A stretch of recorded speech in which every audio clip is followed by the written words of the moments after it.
ഒരു പക്ഷേ ഇംഗ്ലീഷിൻ്റെ ബാലപാഠം പഠിക്കുന്ന സമയത്ത് തന്നെ നമ്മൾ കേട്ടിട്ടുള്ള വാക്കാണ് താങ്ക്സ്, താങ്ക് യു.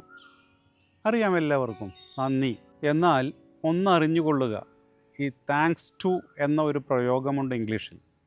ഇവിടെ താങ്ക്സിന് നന്ദി എന്നുള്ള അർത്ഥമേ അല്ല. ഏതൊക്കെയാണ് ആ സന്ദർഭങ്ങൾ, ഏതൊക്കെയാണ് ആ യൂസേജ് എന്നൊന്ന് നോക്കാം. We arrived early thanks to good weather. ഞങ്ങൾ നേരത്തെ എത്തി നല്ല കാലാവസ്ഥ കാരണം എന്നാണ് അർത്ഥം. We arrived early because of good weather എന്നർത്ഥം. ഇവിടെ താങ്ക്സ് ടു എന്നുള്ളതിന് എന്താണ് അർത്ഥം? Because of. Thanks to hard work she passed the exam. കഠിനാധ്വാനം കൊണ്ട് അവൾ പരീക്ഷ പാസ്സായി. അതല്ലാതെ കഠിനാധ്വാനത്തിന് നന്ദി, അവൾ പരീക്ഷ പാസ്സായി എന്നല്ല ഇവിടെ അർത്ഥം. Thanks to your advice I fixed the problem. നിൻ്റെ ഉപദേശത്തിന് നന്ദി, ഞാൻ ആ പ്രശ്നം പരിഹരിച്ചു എന്നല്ല അർത്ഥം.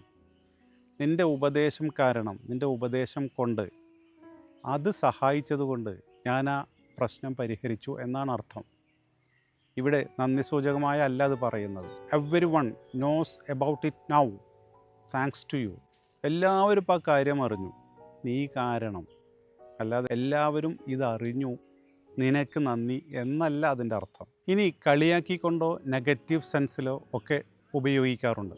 Thanks to you we miss the train. നീ ഒരൊറ്റ ഒരുത്തൻ കാരണം ഞങ്ങൾക്ക് ആ ട്രെയിൻ മിസ്സായി. അപ്പോൾ നിനക്ക് നന്ദി എന്നുള്ളതിന് താങ്ക് യു പറഞ്ഞാൽ മതി. നിങ്ങൾക്ക് നന്ദി എന്നുള്ളതിന് താങ്ക് യു ഓൾ പറഞ്ഞാൽ മതി. Thanks to modern technology we can study online. ആധുനിക സാങ്കേതിക വിദ്യ കൊണ്ട് നമുക്കിപ്പോൾ ഓൺലൈനായി പഠിക്കാൻ കഴിയും. താങ്ക്സ് ടു മോഡേൺ ടെക്നോളജി, ആധുനിക സാങ്കേതിക വിദ്യ കൊണ്ട്, അത് കാരണം എന്നുള്ള അർത്ഥത്തിലാണ്. താങ്ക്സ് ഫോർ മോഡേൺ ടെക്നോളജി, ആധുനിക സാങ്കേതിക വിദ്യയ്ക്ക് നന്ദി, വി ക്യാൻ സ്റ്റഡി ഓൺലൈൻ. പക്ഷേ താങ്ക്സ് ടു മോഡേൺ ടെക്നോളജി എന്ന് പറഞ്ഞാൽ അതല്ല അർത്ഥം. Thank you.